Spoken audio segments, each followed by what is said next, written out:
Okay, what I'm working on now is I'm adding a crossbar here for the top of this plate to land on. I made a cardboard pattern where actually I ground down one of these first out of metal. It was too short, but then that allowed me to make a pattern that I could transfer, so I've made two of them. This one's wedged in so tight I could almost get by without welding it. Just kidding, but I mean, it's super tight.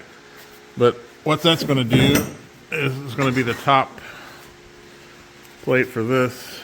This will go there, and that's going to land on that, the top plate. So that's going to give me support, up support, diagonal support, because it's an angle. So that's what that's going to be. So that's what I'm going to continue to work on.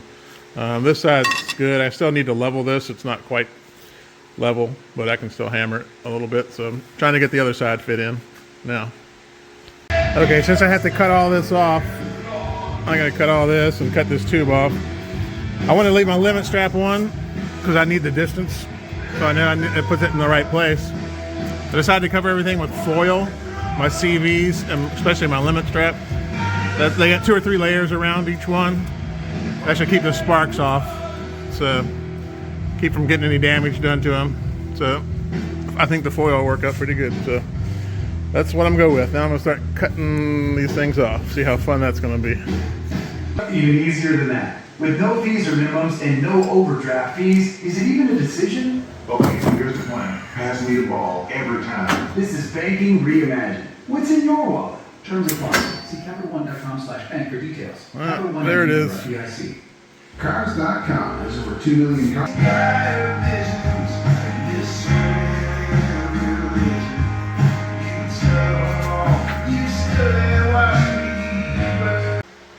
Alright, I got both bars in now. You can see they're the same angle when you go across there. I put this spacer on both sides onto my light bracket, so I know the distance is the same, and I also used that to hold that while I drove this side down to get the angle. So both sides are equal now, that bar, so keep moving forward.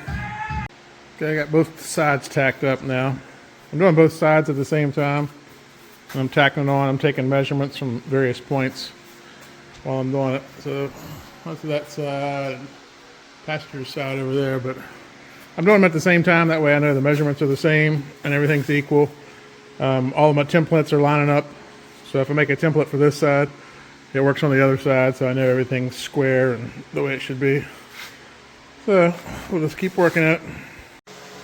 All right, I'm getting ready to cut out my plates there.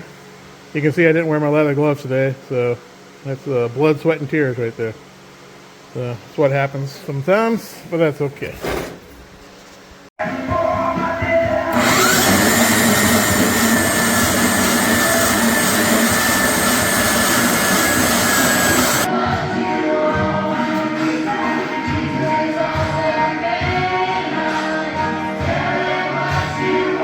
All right, now I'm ready to tack them a little bit more, a little heavier, then I'll pull them off and I'll weld them on the inside. I'll also add the second part for the back side of the shock to go through, so there'll be another plate inside just like the old ones. And then I'll put the 3/16 washers on each side too, and weld those on to make that a lot thicker there for the bolt. All right, luckily I had to use the Dremel with this bit, which sometimes not very useful, but in this case it saved me because I fully welded this side for some reason. I just tacked this side, but I was able to get the Dremel in there to get this tab knocked out. So ready to have a fresh start here, but yeah, the Dremel saved me. So anyway, that's why you should always tack stuff more like that when you test fit stuff before you fully weld it to make sure everything works. So I'm gonna do it right this time. I already knew that, but sometimes you just get in a rush or you want to get things done, and I don't know, for some reason you just get in a hurry and make mistakes, but that's all right. We'll fix them. Okay, I got this tab mocked out after I made the cardboard pattern.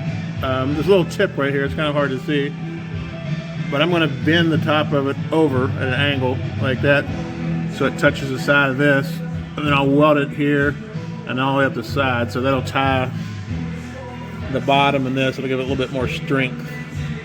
Like there, you can see the gap in between there, so I'm just going to fold that over. I'll make a pattern of this one first so it should match on the other side, but I'm doing this tab. I'm doing the outer tab first, and that'll line it up and keep it secure, and then I'll work on the inside tab. But that way I've got it at 33.5 where I want it, and it's mocked up at the top, so hopefully this works out. So let's see what happens. Okay, before I bend this, I want to make a pattern, so I'm just going to trace this out onto the paper here. That way I have an exact duplicate of the other side. Okay, I don't need a lot of bend. I marked it. That's all I need. I just need to get this closer to the side. So instead of scoring it to 3/16, I'm just going to beat the crap out of it. And I think I can get it to bend over a little bit, just so I have a secure weld. So I put this angle in here, so hopefully I have a sharper bend on it. So let's beat it and see what happens. Alright, I whacked it a few times in the vise, and then I brought it over to the anvil. And I just used the big hammer. That's what I use, pretty big hammer. And I just worked the edge of it over the edge of the anvil, and I think hopefully got enough angle on it, hopefully. Rounded it over. That's all it took. It's not going to take much, I don't think, so let's go check it. Alright, I think it's going to work. I got just enough turn on it so it's nice and flat. It's against this, so I'll be able to get a good weld up through here and on the back side of it. And like I say, that'll tie it in. That whole corner will be welded in, so that'll make it a lot stronger. So now I'll make the tab for the other side, and then I'll work on the inner tab. Alright, just finished drilling out with the hole saw, making washers for the shock mounts. These will be washers. I'll weld them to the outside of the tabs. I'll drill these out to 1/2 inch, but just make them a little bit stronger. Got enough for the top and the bottom now. Okay, what I'm working on now, I put these 3/16 washers on each side, but I currently have 1.5 inches right here. My shocks with the time spacers, the lead long travel spacers or whatever they're called, I only need really 1 1/4, but I'm going to do 1 3/8 here. I'm going to shrink this in a little bit because my rotor's right there, and I only have room for 2 3/4 inch bolt.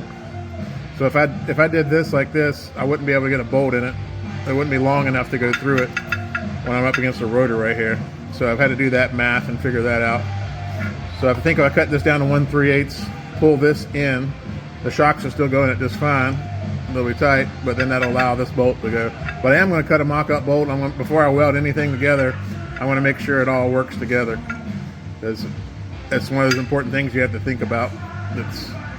Makes jobs like this kind of hard. I mean, it seems like simple, you just weld some tabs on, but you really have to think about everything. You have to be 2 or 3 steps ahead of yourself sometimes, and that's where you get in trouble sometimes, but it's just all part of it. So I'm going to come up with a mock bolt, check that, then I'll cut these down for 1 3/8. I'm going to do the same thing at the top, even though I have plenty of clearance at the top. It's not really an issue up there, but that's what we're going to do. All right, here's where I sketched out some of my math. These are the mounts right here, and these are the washers represent. So if I get 1 3/8 on the metal with everything, I should need a 2 3/4 inch bolt. Should give me enough to have a lock washer on the back side, but also get between the rotors. So that's what we're working on. And after that, we can start tacking things together and checking it. All right, I use the table saw here to thin these down. I took a little bit off each side. You can see there. To get it down to 1 3/8. So hopefully that's going to work when I mock it out. While I'm out here in the shop's open, this is the other garage. This is my 67 Beetle, mostly original. It's been painted once in its life, but for the most part, it's original. It's kind of untouched for the most part. I have a little ignition issue that I got to work on. I got to put a new key, or a whole new ignition in it. It's when you turn it on, it gets hot. So, but you have to pull the steering column to do that. So I'm gonna wait till later in the spring.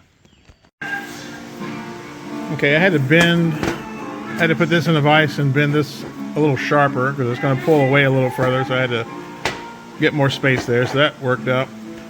My goal on this washer, I'm going to TIG those on, and I just got it bolted on there.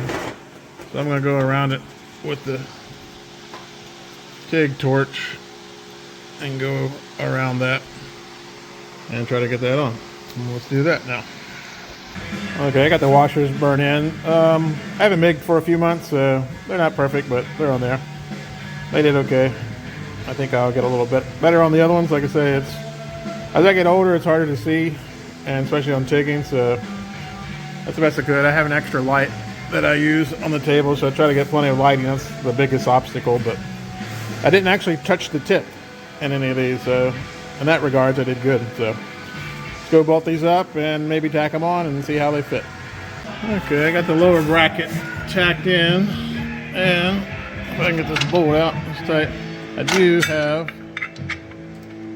enough clearance to get the bolt out, and I got plenty of room for the nut on the other side, so that's about as tight of tolerance as I can have, but it works. Comes in and out. So I guess it's ready. I'm gonna go to the other side. Trick is now I want to tack this some more. I want to tack it strong enough to hold its own weight, but I got to pull it all off to weld it.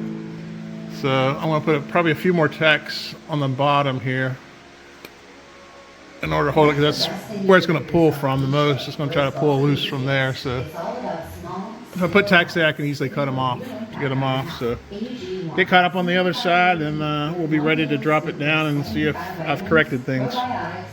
All right, I got the jig off the car. I've got the brackets mounted on. I'm making some micro adjustments. I'm trimming off a blade's width off the two ends to shorten it. Going as little as possible because it seems like it's running a little long. So I don't know if it's the brackets or just the other side. Just, you know, the differences, tolerances. But anyway, look at that and get it checked out. Okay, I've got both sides tacked on in the same place. They lined up well. I've got them tacked, hopefully strong enough, and I've tacked it up here more. I think I'm ready to put the shocks on and cross my fingers and hope everything works out. So I'm going to take a break and eat lunch. And when I come back, I'll get the shocks on and we all cross our fingers and hope it works out. Okay, this tab here, you can see it's kind of tall and it kind of hangs over the back. When I pull this arm off, I'm going to box this in on the back side. It'll just be a lot easier to do it when it's off the vehicle. So for now, like I say, that's not just going to be welded on there. It will be boxed in to make it a lot stronger. And this one will be welded along the bottom and the side here. I can't really box this side because the emergency brake comes through it. But once that gets boxed in, and that's on two sides, hopefully that'll be strong enough. Okay, we have success. It's hard to see with the welder in a way, but I am at the right rod height. I have good clearance on the top and the bottom. Everywhere, all of my tacks held. The rod height's good. If I need to come up, I can adjust this down so the shock's functioning the way it should. It went down nice and even on both sides. So I think I am good to weld everything up. Like I say, I'm really happy it's where it should be.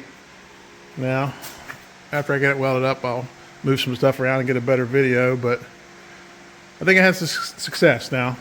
Like I say, the range of motions of shocks already feel better, everything about it, so I think it's the way it's supposed to be. Which I'm kind of glad I went through this. I mean, it was a struggle and it kind of sucked having to undo everything, but this taught me a lot for the Baja. I mean, it's I'll be getting a transmission for this soon, so I'll be getting back on that pretty soon. But I feel like I'm more comfortable with shocks now, finding the sweet spots in them and everything. So anyway, this was a blessing. So we'll get it welded up and see how it looks next. And I will have to make new mounts here. I could reuse them up here, but I would have to cut them off so short. So I'll probably save these, see if I can't use them on the Baja.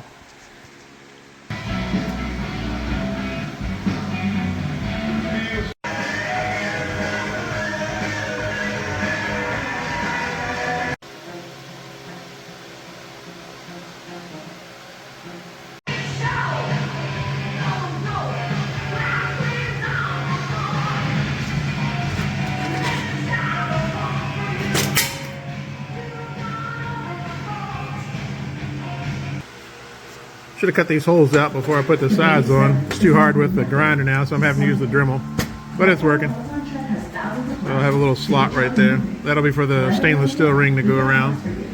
That'll hold them on.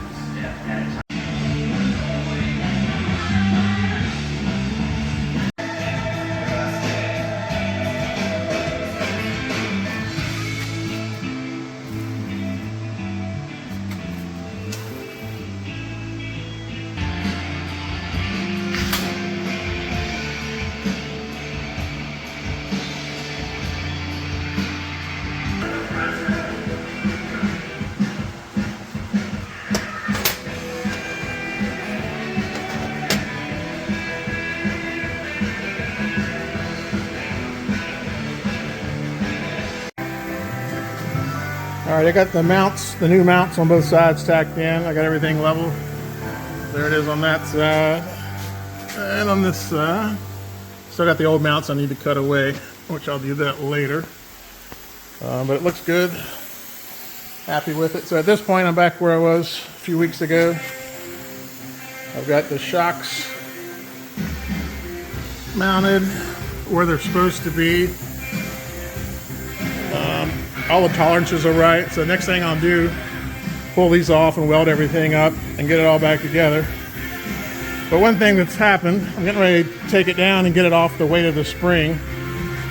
These springs are under a tremendous amount of load, and this tower is still on here, but if you look closely from the weight, it's broke that tack loose, put a little gap there, and it's starting to split the weld right there. You can kind of see it right there, so it's causing the gap. So it's trying to pull this away so it doesn't blow off of there. I'm going to go ahead and just take the weight off of it since everything's mocked up and everything's where it needs to be. I just need to weld it up, but at least it survived. Didn't blow apart. So at this point, we just finished weld everything and the rear suspension should be back in good shape, right where we want it. So I did add this piece the same as I had on the last piece, and again, that's just to protect this reservoir where it goes in there. Kind of sticks out, and if something would fall, I just like something hitting there so it doesn't hit the top of that. If it goes there, I think it'll deflect off of that. So it's just a bit of safety, help protect it. I don't have to trim out inside, it's too dark, but I got to trim some clearance inside there for that. Okay, this is where I'm going to stop this video. Shock tower, everything's mounted and mocked up, so no need to do that on camera. It's already been done once, so I'm not going to do it again on camera. So I'll do that off camera. I'll get the rear end all back together. Everything's, the geometry, everything's as it should be now. Right ground height, I have adjustability on the shock, so everything's good. It's just a matter of welding it all up. The few things I have left on the buggy, I have to run, I have zip tie mounts for like brake lines and wires. I need to make a wiring channel that goes down the front, which that stripe with the 88, that's actually going to house a little channel underneath of that, and that's where my wires are going to run to the front. So I still have to mount the seats, but other than that, I'm getting down to the last few little details to get it done, and hopefully within 3 months I'll get it welded up, broken apart, take it down, paint the frame, and get it back together, and like I say, hopefully about 3 months we'll be on the road. The next video, or there might be one more with the buggy before, but I have an update on the Baja. I have a transmission, a 5-rib transmission that I bought. It's being built right now, so as soon as that comes back, I'll do an entire video dedicated to the transmission, why I picked it, and what it is, the components that are inside of it, the cost. I'll just go over everything. So that's to come. But thanks for watching. I hope you enjoyed this video, and I'll see you on the next one.